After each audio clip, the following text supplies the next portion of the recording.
2024년 3월 베이징 국제컨벤션센터 동아시아 경제포럼에서 한 중국인 학자가 마이크 앞에 섰습니다. 2021년 블룸버그 혁신지수 대한민국 1위, 일본 12위. 2024년 WIPO 글로벌 혁신지수 한국 6위, 일본 11위. 회장이 술렁였습니다. 참석한 각국 경제학자들이 웅성거리기 시작했습니다.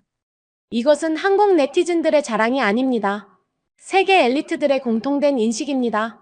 한국이 일본을 완전히 넘어섰습니다. 일본 대표단의 얼굴이 굳어졌습니다. 중국 관료들도 놀란 표정을 감추지 못했습니다. 오늘 저는 여러분께 말씀드리겠습니다. 어떻게 한국이 이런 기적을 만들어냈는지 그 비밀을 모두 공개하겠습니다. 사연 시작 전에 무료로 할 수 있는 구독과 좋아요를 눌러주시면 제게 큰 힘이 됩니다. 감사합니다. 그렇습니다. 제가 바로 그 발표를 한 베이징 대학교 한국학연구소의 리웨이밍 교수입니다. 지난 20년간 동아시아 경제 발전을 연구해온 경제학자로서 그날의 충격적인 발표 이후 더 많은 분들께 이 놀라운 이야기를 들려드리고자 합니다. 제가 처음 한국을 방문한 것은 1990년대 말이었습니다. 당시 저는 일본 도쿄대학에서 박사과정을 밟고 있었는데 지도교수가 아시아의 미래를 보려면 일본만 보면 된다고 말했던 기억이 납니다. 그때만 해도 일본은 아시아 기술 혁신의 절대 강자였습니다. 하지만 지금 제 앞에 놓인 자료들은 완전히 다른 이야기를 하고 있습니다. 2021년 블룸버그 혁신지수에서 한국이 세계 1위를 차지했습니다. 일본은 12위로 밀려났습니다. 2024년 세계 지식재산기구 발표에서도 한국 6위, 일본 11위. 이런 결과가 우연일까요? 저희 연구소에서 3년간 진행한 동북아 혁신 경쟁력 비교 연구의 결과를 보면 한국의 혁신력이 일본을 넘어선 것은 단순한 우연이 아니었습니다. 체계적이고 전략적인 변화의 결과였습니다. 특히 놀라운 것은 한국 혁신력의 속도였습니다. 2000년대 초만 해도 일본과 상당한 격차가 있었던 한국이 불과 20년 만에 일본을 추월한 것입니다. 이는 세계 경제사에서도 매우 드문 일입니다. 제가 중국 학자로서 이 현상에 주목하는 이유는 단순합니다. 중국 역시 선진국을 추격하는 입장에 있기 때문입니다. 한국이 어떻게 일본을 넘어섰는지 분석하는 것은 중국의 미래에도 중요한 시사점을 줍니다. 하지만 오늘은 중국 이야기가 아닙니다. 오늘의 주인공은 바로 혁신으로 일본을 넘어선 대한민국입니다. 교육에서, 산업에서, 연구개발에서 세계가 인정한 나라. 그 놀라운 성공 스토리를 지금부터 차근차근 들려드리겠습니다. 한국은 어떻게 기적을 만들어냈을까요? 그 비밀을 하나씩 풀어보겠습니다. 여러분, 1980년대를 기억하십니까? 그때 일본은 정말 대단했습니다. 소니 워크맨, 도요타 자동차, 닌텐도 게임기. 전 세계 사람들이 일본 제품을 쓰고 있었습니다. 메이드 인 재팬은 품질의 상징이었죠. 저 역시 그런 편견에 사로잡혀 있었습니다. 기술 혁신은 일본의 전유물이다라고 생각했습니다. 실제로 1990년대까지만 해도 그랬습니다. 일본은 아시아에서 유일하게 선진국 클럽인 G7에 가입한 나라였고 기술 혁신 분야에서는 미국과 어깨를 나란히 하는 유일한 아시아 국가였습니다. 그런데 2000년대 들어 이상한 신호들이 나타나기 시작했습니다. 한국의 삼성전자가 일본의 소니를 제치고 글로벌 전자업계 1위에 오른 것입니다. 처음에는 일시적인 현상이라고 생각했습니다. 하지만 시간이 흐를수록 그것이 단순한 우연이 아님을 깨달았습니다. 2010년대에 들어서면서 더욱 놀라운 일들이 벌어졌습니다. 한국의 현대자동차가 일본의 도요타, 혼다와 어깨를 나란히 하기 시작했습니다. 조선업에서는 한국이 일본을 완전히 추월했습니다. 그리고 반도체 분야에서는 삼성과 SK하이닉스가 일본 업체들을 압도하기 시작했습니다. 하지만 진짜 충격은 2020년대에 찾아왔습니다. 2021년 블룸버그가 발표한 혁신지수에서 한국이 세계 1위를 차지한 것입니다. 일본은 12위로 밀려났습니다. 이는 단순히 한두 개 기업의 성과가 아니었습니다. 국가 전체의 혁신 역량을 평가한 결과였습니다. 이 소식이 전해지자 일본 사회는 큰 충격에 빠졌습니다. 일본의 주요 언론들은 한국에게 추월당했다며 자성의 목소리를 내기 시작했습니다. 일본 경제신문은 우리가 언제부터 한국에 뒤처지게 되었나라는 특집 기사를 연재하기도 했습니다. 더욱 놀라운 것은 2024년 세계 지식재산기구의 글로벌 혁신지수 발표였습니다. 한국 6위, 일본 11위. 이제는 누구도 부정할 수 없는 현실이 되었습니다. 한국이 일본을 혁신 분야에서 확실히 앞서고 있다는 것이 말입니다. 저희 연구소에서 일본의 전문가들과 공동 연구를 진행할 때 그들조차 인정했습니다. 이제 한국을 배워야 할 때라고 말이죠. 한때 스승과 제자 관계였던 일본과 한국의 위치가 완전히 바뀐 것입니다. 이런 반전이 어떻게 가능했을까요? 그 답을 찾기 위해 저는 더 깊이 파고들어야 했습니다. 한국의 혁신력 비밀을 찾기 위해 제가 가장 먼저 주목한 것은 교육이었습니다. 2022년 서울을 방문했을 때 강남의 하나건가를 둘러보며 정말 놀라웠습니다. 밤 10시가 넘었는데도 수많은 학생들이 학원에서 나오고 있었던 것입니다. 처음에는 과도한 교육열 아닌가라고 생각했습니다. 하지만 데이터를 보니 생각이 바뀌었습니다. OECD 교육 지표를 보면 한국의 고등교육 이수율은 70%가 넘습니다. 이는 세계 최고 수준입니다. 일본은 60% 정도입니다. 더욱 놀라운 것은 교육의 질이었습니다. PISA 국제학업성 취도평가에서 한국 학생들은 항상 상위권을 유지하고 있습니다. 특히 수학, 과학 분야에서는 세계 최고 수준입니다. 이런 기초교육의 튼튼함이 혁신의 토대가 된 것입니다. 한국 부모들의 교육에 대한 열정도 대단했습니다. 가계소득의 20% 이상을 자녀 교육비로 투자하는 가정이 대부분이었습니다. 일본은 10% 정도입니다. 이 차이가 결국 혁신 인재의 차이로 이어진 것입니다. 제가 특히 인상 깊었던 것은 한국의 대학 교육이었습니다. 서울대학교, 카이스트, 포스텍 같은 대학들을 방문해보니 연구시설과 교수진의 수준이 정말 뛰어났습니다. 세계 유명 대학에서 박사학위를 받은 교수들이 한국으로 돌아와 후학을 양성하고 있었습니다. QS 세계대학 평가에서도 이런 변화가 확인됩니다. 2024년 기준으로 서울대가 41위, 카이스트가 56위, 고려대가 79위, 연세대가 76위에 랭크되어 있습니다. 반면 일본은 도쿄대 28위, 교토대 50위 외에는 상위권에서 찾아보기 어렵습니다. 더욱 중요한 것은 사회적 분위기였습니다. 한국에서는 교수와 연구자가 존경받는 직업입니다. 젊은 인재들이 연구개발 분야로 몰리고 있습니다. 반면 일본에서는 젊은이들이 안정적인 대기업만 선호하는 경향이 강합니다. 한국의 박사과정 진학률도 놀라웠습니다. 이공계 대학원 박사과정 진학자 수가 매년 증가하고 있습니다. 젊은 인재들이 연구자의 길을 선택하고 있는 것입니다. 이들이 바로 한국 혁신의 원동력이 되고 있습니다. 저는 한국의 한 영재학교도 방문해 봤습니다. 과학고등학교와 영재학교에서 만난 학생들의 수준은 정말 놀라웠습니다. 고등학생인데도 대학생 수준의 연구 프로젝트를 진행하고 있었습니다. 이런 조기 영재 교육이 혁신 인재 양성의 비결이었습니다. 교육에 대한 정부의 투자도 인상적이었습니다. GDP 대비 교육 투자 비율이 OECD 평균을 훨씬 웃돌고 있습니다. 특히 고등교육과 연구개발 분야에 대한 투자는 지속적으로 늘어나고 있습니다. 결국 한국의 혁신력은 하루아침에 만들어진 것이 아니었습니다. 수십 년간 교육에 투자한 결과 세계 최고 수준의 인재들이 배출되고 있는 것입니다. 이들이 바로 한국이 일본을 넘어설 수 있게 한 원동력이었습니다. 교육의 힘을 확인한 저는 다음으로 연구개발 투자에 주목했습니다. 그리고 여기서 한국과 일본의 결정적 차이를 발견했습니다.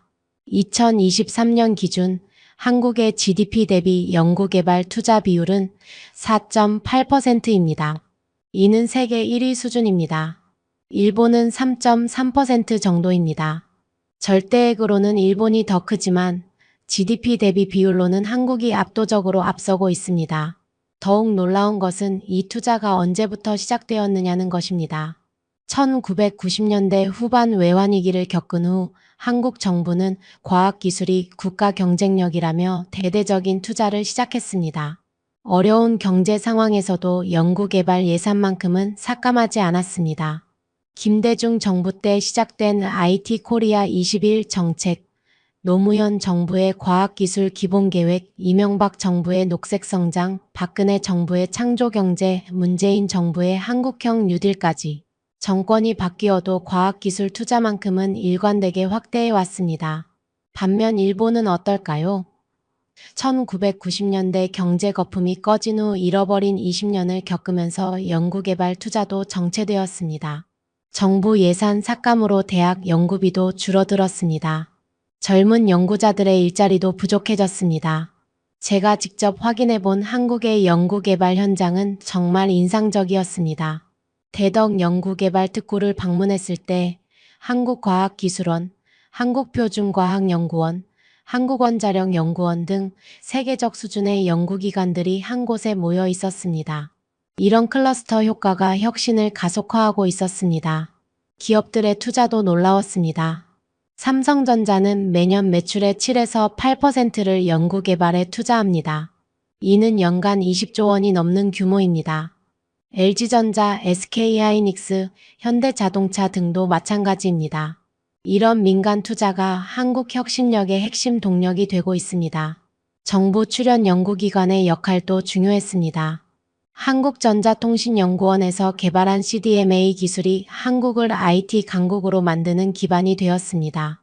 한국기계연구원, 한국화학연구원 등도 각 분야에서 핵심 기술을 개발해 기업들에 전수하고 있습니다. 특히 인상적인 것은 정부와 기업, 대학 간의 협력이었습니다.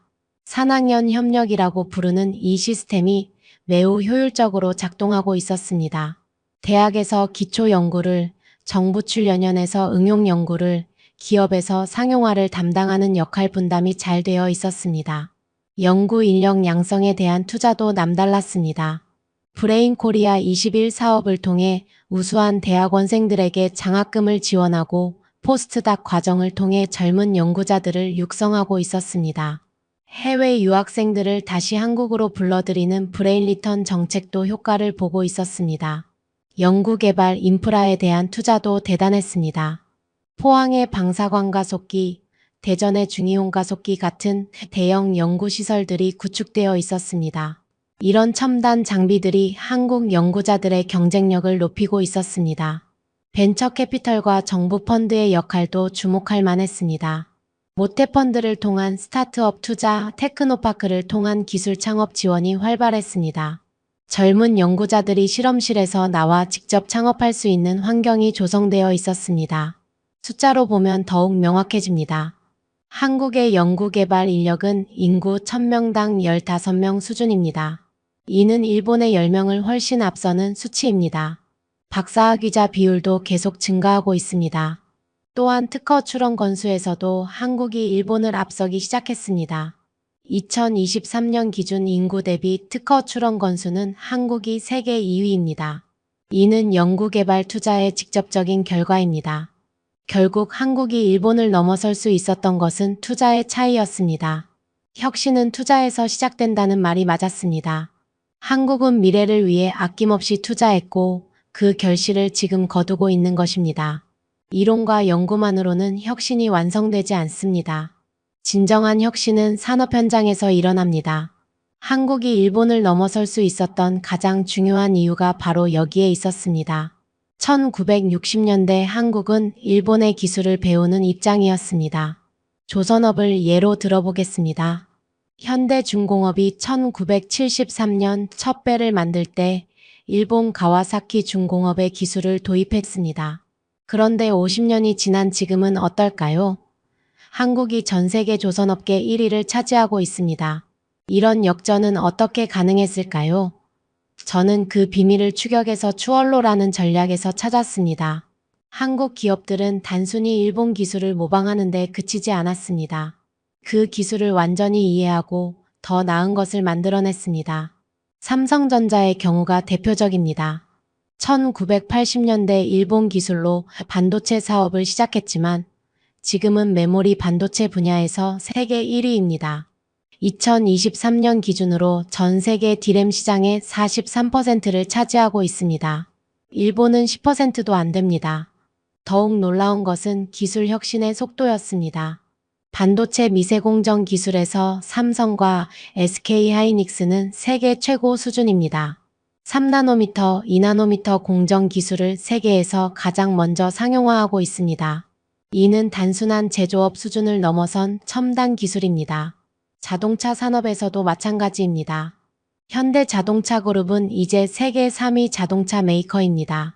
특히 전기차와 수소차 기술에서는 일본을 완전히 앞서고 있습니다. 현대의 아이오닉 시리즈, 기아의 EV6는 전 세계에서 인정받고 있습니다. 배터리 분야는 더욱 압도적입니다. LG에너지솔루션, 삼성 SDI, SK온이 전 세계 전기차 배터리 시장의 30% 이상을 점유하고 있습니다. 일본의 파나소닉은 뒤로 밀려났습니다. 이제는 토요타, 혼다 같은 일본 자동차 회사들도 한국산 배터리를 사용하고 있습니다. 조선업에서의 성과는 더욱 극적입니다. 현대중공업, 대우조선해양, 삼성중공업이 전 세계 조선업계를 장악하고 있습니다. 특히 LNG 운반선, 해양 플랜트 같은 고부가 가치 선박에서는 한국이 독보적인 위치에 있습니다. 일본 조선업체들은 대부분 사업을 축소하거나 철수했습니다. 철강업도 마찬가지입니다. 포스코는 세계 6위 철강 회사이지만 기술력과 품질에서는 세계 최고 수준입니다. 포스코가 개발한 파이넥스 공법은 일본도 도입하고 싶어 하는 기술입니다. 한국 산업의 강점은 통합적 역량에 있었습니다. 예를 들어 스마트폰을 만들 때 삼성은 디스플레이, 반도체, 배터리까지 모든 핵심 부품을 자체 생산할 수 있습니다. 이런 수직 계열화가 경쟁력의 원천이 되고 있습니다. 또한 스피드도 한국 기업들의 특징입니다.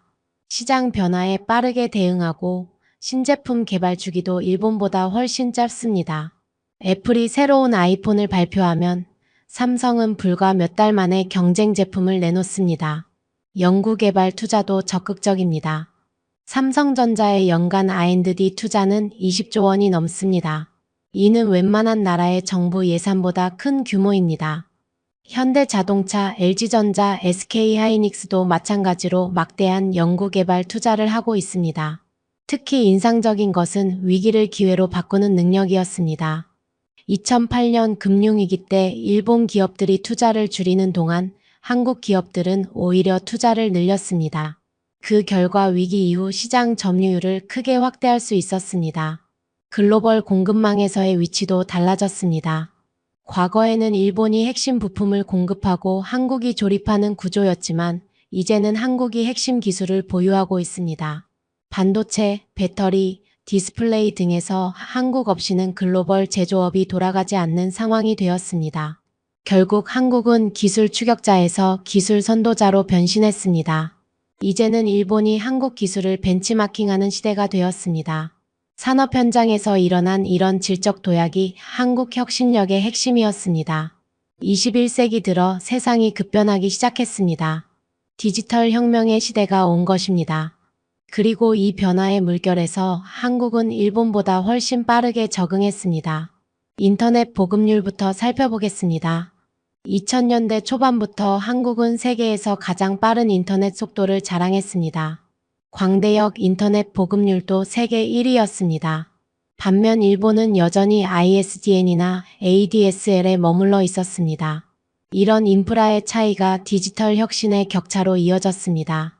한국에서는 2000년대부터 온라인 게임, 전자상거래, 인터넷 뱅킹이 폭발적으로 성장했습니다. 네이버, 다음 같은 포털 사이트들이 일찌감치 자리를 잡았습니다. 모바일 혁명에서도 한국이 앞섰습니다. 2000년대 초 CDMA 방식의 3G 서비스를 세계에서 가장 먼저 상용화했습니다. 그 결과 한국인들은 일본인들보다 훨씬 일찍 모바일 인터넷을 경험했습니다. 스마트폰 시대가 오자 그 차이는 더욱 벌어졌습니다. 삼성의 갤럭시 시리즈가 애플의 아이폰과 경쟁하며 전 세계 시장을 양분했습니다. 일본의 소니, 샤프 같은 회사들은 스마트폰 시장에서 완전히 밀려났습니다. 오지 네트워크 구축에서도 한국이 세계 최초였습니다. 2019년 4월 한국은 미국보다 하루 빨리 오지 상용 서비스를 시작했습니다. 현재 한국의 오지 커버리지와 속도는 세계 최고 수준입니다. 게임 산업에서의 성과는 더욱 놀랍습니다. 넥슨, NC소프트, 넷마블 같은 한국 게임 회사들이 전 세계 모바일 게임 시장을 주도하고 있습니다. 리니지, 바람의 나라, 리그 오브 레전드 같은 게임들이 전 세계적으로 인기를 끌고 있습니다. 특히 e스포츠 분야에서 한국은 독보적입니다. 스타크래프트 시대부터 시작된 한국의 e스포츠 문화는 이제 전 세계 표준이 되었습니다. 롤드컵, 오버워치 리그에서 한국 선수들이 압도적인 성과를 내고 있습니다. 인공지능 분야에서도 한국이 빠르게 추격하고 있습니다. 네이버의 하이퍼클로바, 카카오의 카카오브레인, 삼성의 빅스비 등이 개발되고 있습니다. 특히 네이버의 AI 기술은 일본의 소프트뱅크도 주목할 정도입니다. 핀테크 분야에서는 한국이 오히려 일본을 앞서고 있습니다. 토스, 카카오페이, 페이코 같은 모바일 결제 서비스들이 일상생활에 깊숙이 들어와 있습니다. 일본은 여전히 현금 사용 비율이 높은 편입니다. 배달앱 시장에서도 한국이 세계 최고 수준입니다. 배달의 민족, 쿠팡이츠, 요기요 같은 서비스들이 30분 내 배달을 가능하게 만들었습니다. 이런 OEONLIN이 투 오프라인 서비스의 발달은 코로나19 시대에 더욱 빛을 발했습니다. 쇼핑 플랫폼에서도 마찬가지입니다. 쿠팡의 로켓 배송, 네이버 쇼핑의 스마트 스토어, 11번가의 글로벌 진출 등이 이커머스 혁신을 이끌고 있습니다. 특히 쿠팡은 새벽 배송이라는 혁신적인 서비스로 아마존도 놀라게 했습니다. 블록체인과 암호화폐 분야에서도 한국은 활발합니다. 업비트, 빗썸, 코인원 같은 거래소들이 세계적으로 거래량 상위권을 기록하고 있습니다. 정부의 규제가 있지만 기술 개발은 계속 진행되고 있습니다. 무엇보다 인상적인 것은 디지털 문화의 확산 속도였습니다. 한국인들은 새로운 디지털 서비스를 빠르게 받아들입니다. 스마트폰 보급률, 인터넷 쇼핑 이용률, 모바일 뱅킹 사용률 등 모든 지표에서 세계 최고 수준입니다. 이런 디지털 혁신이 가능했던 것은 인프라, 기술, 그리고 문화가 조화롭게 발전했기 때문입니다. 한국은 디지털 시대의 변화에 가장 빠르게 적응한 나라가 되었습니다. 하지만 학자로서 객관적으로 말씀드리자면 한국의 혁신 성공에도 그림자가 있습니다. 빛이 밝을수록 그림자도 진한 법이죠. 한국이 앞으로도 지속적으로 발전하려면 이런 문제들을 해결해야 합니다. 가장 큰 문제는 재벌 중심 경제 구조입니다. 삼성, LG, 현대, SK 같은 대기업들이 혁신을 이끌어온 것은 사실입니다. 하지만 이들에게 너무 의존하고 있는 것도 사실입니다. 중소기업과 스타트업의 성장 여지가 제한적입니다. 제가 조사해본 바에 따르면 한국 GDP에서 재벌 10대 그룹이 차지하는 비중이 60%가 넘습니다. 일본은 30% 정도입니다. 이런 집중도는 효율성을 높이기도 하지만 혁신의 다양성을 제약하기도 합니다. 두 번째 문제는 과도한 경쟁입니다. 한국의 교육열과 성취욕은 분명히 혁신의 원동력이었습니다. 하지만 그 부작용도 만만치 않습니다. 청년들의 스트레스가 극심하고 창의성보다는 암기와 점수에 매몰되는 경향이 있습니다. OECD 자료를 보면 한국 청소년들의 학습 시간은 세계 최고 수준이지만 행복도는 최하위권입니다.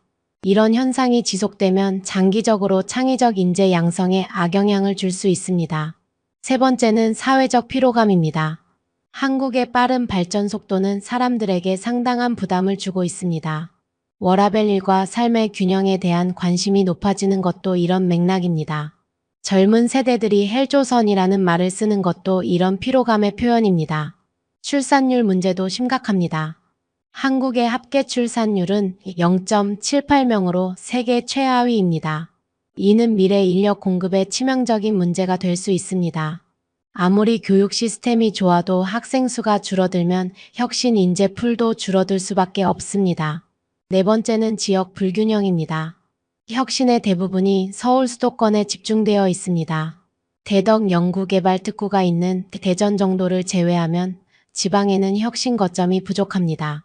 이는 지역 소멸이라는 더 큰 문제로 이어질 수 있습니다. 다섯 번째는 기초과학 투자 부족입니다. 한국의 연구개발 투자는 응용 연구와 개발 연구에 집중되어 있습니다. 기초 연구 비중은 상대적으로 낮습니다. 단기적으로는 문제없지만 장기적으로는 혁신의 원천이 마를 수 있습니다. 노벨 과학상 수상자가 아직 없다는 것도 이와 관련이 있습니다. 한국의 과학기술 수준은 세계 최고지만 아직 패러다임을 바꾸는 혁신적 발견은 부족합니다. 여섯 번째는 규제와 관료주의입니다. 새로운 기술이나 서비스가 나올 때마다 규제 논란이 벌어집니다. 우버, 에어비앤비 같은 공유경제 서비스들이 한국에서 제대로 뿌리 내리지 못한 것도 이런 이유입니다. 하지만 흥미롭게도 이런 문제들 자체가 한국의 혁신을 자극하는 측면도 있습니다. 치열한 경쟁이 더 나은 기술을 만들어내고 제약된 환경이 창의적 해결책을 낳기도 합니다. 예를 들어 규제가 심한 금융 분야에서 토스 같은 핀테크 회사가 나온 것이 그렇습니다. 기존 은행들의 불편한 서비스에 대한 반발이 혁신적인 모바일 뱅킹을 만들어낸 것입니다. 재벌 중심 구조도 마찬가지입니다. 대기업들이 글로벌 경쟁에서 살아남기 위해 더욱 치열하게 혁신하고 있습니다. 삼성이 애플과 경쟁하고 현대가 테슬라와 경쟁하면서 더 나은 제품을 만들어내고 있습니다. 결국 이런 문제들을 어떻게 해결하느냐가 한국 혁신의 미래를 결정할 것입니다. 그렇다면 이제 결론을 내릴 때가 되었습니다. 과연 한국이 일본을 넘어섰다는 것이 일시적인 현상일까요? 아니면 구조적인 변화일까요? 저는 확신합니다. 이것은 일시적인 현상이 아닙니다. 구조적이고 본질적인 변화입니다. 한국이 세계 혁신의 새로운 모델이 된 것입니다. 2024년 다보스 세계 경제 포럼에서 제가 발표한 보고서의 제목이 바로 한국 모델 동아시아 혁신의 새로운 패러다임이었습니다. 전 세계 경제학자들이 이제 한국을 배우려고 합니다. 무엇이 그렇게 특별할까요? 한국은 추격형 혁신에서 선도형 혁신으로 완전히 전환했습니다. 이제 더 이상 일본이나 서구를 따라가는 것이 아니라 스스로 길을 만들어가고 있습니다. 메모리 반도체 분야를 보십시오. 삼성과 SK하이닉스가 세계 시장의 70%를 점유하고 있습니다. 이들이 기술 표준을 만들고 전 세계가 그 표준을 따릅니다. 일본의 도시바, 마이크론 같은 회사들은 이제 한국 기업들의 기술을 라이센스 받아 사용합니다. 조선업에서는 더욱 극적입니다. 현대중공업은 세계에서 가장 큰 선박을 만들 수 있는 유일한 회사입니다. 40만 톤급 초대형 유조선, 세계 최대 컨테이너선, 최첨단 LNG 운반선까지. 이제 전 세계가 한국 기술 없이는 대형 선박을 만들 수 없습니다. 배터리 기술에서는 한국이 완전히 게임 체인저가 되었습니다. 테슬라, BMW, 폭스바겐 같은 세계적인 자동차 회사들이 모두 한국산 배터리를 사용합니다. LG에너지 솔루션의 NCM 배터리, SK온의 고속 충전 기술은 전기차 시대의 핵심 기술입니다. 디스플레이 분야도 마찬가지입니다. 삼성 디스플레이의 OLED 기술은 애플 아이폰에도 들어갑니다. LG 디스플레이의 대형 OLED는 전 세계 프리미엄 TV 시장을 장악했습니다. 이제 일본이 한국을 배우는 시대가 되었습니다. 도요타는 현대의 수소차 기술을 벤치마킹하고 있습니다. 소니는 삼성의 스마트폰 전략을 연구하고 있습니다. 소프트뱅크는 네이버의 AI 기술에 투자하고 있습니다. 더욱 놀라운 것은 한국의 혁신 속도입니다. 오지에서 육지로, 전기차에서 자율주행차로, AI에서 양자 컴퓨팅으로 한국은 항상 다음 단계를 준비하고 있습니다. 일본은 이런 속도를 따라잡기 어려워하고 있습니다. 문화 분야에서도 한국이 일본을 앞서기 시작했습니다. K-팝, K-드라마, K-영화가 전 세계를 휩쓸고 있습니다. BTS, 블랙핑크, 기생충, 오징어 게임, 지금은 문화 강국으로서의 한국을 모르는 사람이 없습니다. 이런 문화적 영향력이 기술 혁신과 시너지를 내고 있습니다. 한국 문화 콘텐츠를 보기 위해 삼성 TV를 사고 K-팝을 듣기 위해 갤럭시 스마트폰을 사는 현상이 전 세계에서 일어나고 있습니다. 스타트업 생태계도 급성장하고 있습니다. 쿠팡, 크래프톤, 카카오게임즈 같은 유니콘 기업들이 속속 나타나고 있습니다. 이들은 전 세계 시장에서 경쟁하며 새로운 혁신을 만들어내고 있습니다. 정부의 역할도 중요했습니다. 문재인 정부의 한국판 뉴딜 교육 시스템의 변화도 눈에 띕니다. 암기 위주에서 창의성 중심으로, 경쟁 위주에서 협력 중심으로 바뀌어가고 있습니다. 코딩 교육, AI 교육이 초등학교부터 시작되고 있습니다. 이제 세계가 묻습니다. 한국은 어떻게 했는가? 그리고 답합니다. 한국 모델을 배워야 한다. 한국이 보여준 것은 단순한 경제 성장이 아닙니다. 혁신으로 미래를 바꾸는 방법입니다. 작은 나라도 큰 꿈을 가지고 도전하면 세계를 바꿀 수 있다는 것을 증명했습니다. 이제 이야기를 마무리할 때가 되었습니다. 한 명의 중국인 학자로서 지난 3년간 한국을 연구하면서 느낀 감동을 여러분과 나누고 싶습니다. 1950년 한국전쟁 직후 한국의 1인당 GDP는 67달러였습니다. 그때 일본은 382달러였습니다. 무려 6배 차이였습니다. 당시 누가 70년 후 한국이 일본을 넘어설 것이라고 예상했을까요? 하지만 한국인들은 포기하지 않았습니다. 우리도 할 수 있다는 믿음으로 달려왔습니다. 교육에 투자하고 기술을 배우고 연구개발에 몰입했습니다. 그 결과가 바로 오늘의 한국입니다. 제가 가장 인상 깊었던 순간은 2021년 블룸버그 혁신지수 발표 당일이었습니다. 한국이 1위를 차지했다는 소식을 들었을 때 저는 솔직히 믿기지 않았습니다. 정말일까? 한국이 미국, 독일, 일본을 모두 제쳤다고? 하지만 데이터는 거짓말하지 않았습니다. 연구개발 집약도, 제조업 부가가치, 첨단 기술 기업 밀도, 특허 활동, 연구원 집중도까지 모든 지표에서 한국이 최고 수준이었습니다. 그때 저는 깨달았습니다. 이것은 단순한 통계 숫자가 아니라 한국인 5천만 명이 함께 만들어낸 기적이라는 것을 말입니다. 한국의 성공 비결을 한 문장으로 요약한다면 미래에 대한 투자를 멈추지 않았다는 것입니다. 경제가 어려울 때도, 사회가 혼란스러울 때도 교육과 연구개발에 대한 투자만큼은 포기하지 않았습니다. 특히 인상적인 것은 세대를 넘나드는 희생정신이었습니다. 부모 세대는 자신들이 못다한 꿈을 자녀들에게 투자했습니다. 그 자녀들은 더 나은 기술과 더 좋은 제품을 만들어 부모들의 꿈을 현실로 만들었습니다. 또한 실패를 두려워하지 않는 도전 정신도 대단했습니다. 삼성이 반도체에 뛰어들 때, 현대가 자동차를 만들기 시작할 때 많은 사람들이 무모한 도전이라고 했습니다. 하지만 그들은 포기하지 않았습니다. 그리고 빠른 학습 능력도 한국의 특징이었습니다.